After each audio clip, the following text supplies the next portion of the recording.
We the people, we the people, we the people, we the people. United States of America.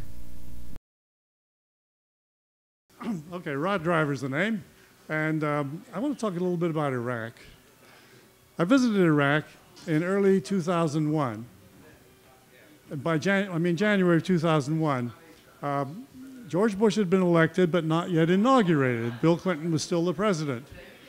And under Bill Clinton, we imposed horrendous sanctions on Iraq. And I visited hospitals. I saw babies dying right in front of my eyes, and mostly because they had been drinking polluted water, because we demolished the sewage treatment plants, we demolished the water purification plants, and we wouldn't allow Iraq the kind of materials needed to properly rebuild them.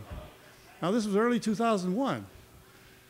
Wonderful people there, and they welcomed us very warmly. Now, I guess they knew that we weren't people that were supporting the war. We weren't the people like Madeleine Albright, who, when asked, what about 500,000 children dying, she said, well, that's unfortunate, but we believe the price is worth it.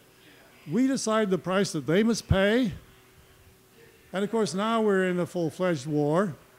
And Mr. Bush and company have led the American people to believe that we went into Iraq because of 9/11. However, Bush has admitted on more than one occasion that Iraq had nothing to do with 9/11.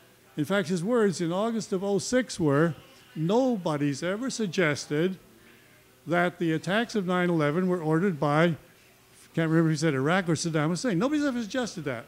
Well, by golly, 70% of the people believed it, because he'd been saying over and over again, Iraq is the central front in the war on terror. We were attacked on 9/11, and that was the excuse for going into Iraq. And of course, the other thing was this weapons of mass destruction, and he admits there were none. Not that that should be a reason for us to go to war anyway, because there's any number of countries that have weapons of mass destruction, India, Pakistan, Israel. We're not going to war against them. I think it's a tragedy what we are doing, what we've done to the people of Iraq, and of course what we've done to our own troops who are over there. I don't know how it's going to end, because I'm afraid that the two major candidates for president have pretty much endorsed what's going on. McCain, of course, says we can stay there 100 years. Obama originally was against the war, and now he's backed off. We have military representation in, I believe, 155 countries. And we wonder why people don't love us all over the world. I don't think it's the way to run a foreign policy. I think we are in Iraq to kill people and to take their oil. How do we justify that? And how do we expect to win friends in the world that way?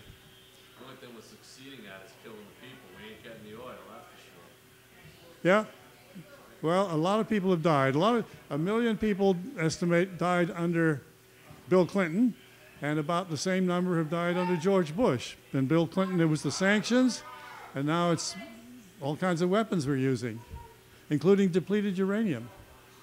In fact, before 9/11, the Bush administration was already looking to get rid of Saddam Hussein, looking for an excuse to go into Iraq. And I think it's a tragedy, and I don't think we need to cause more tragedies. There's enough without our help. Thank you again.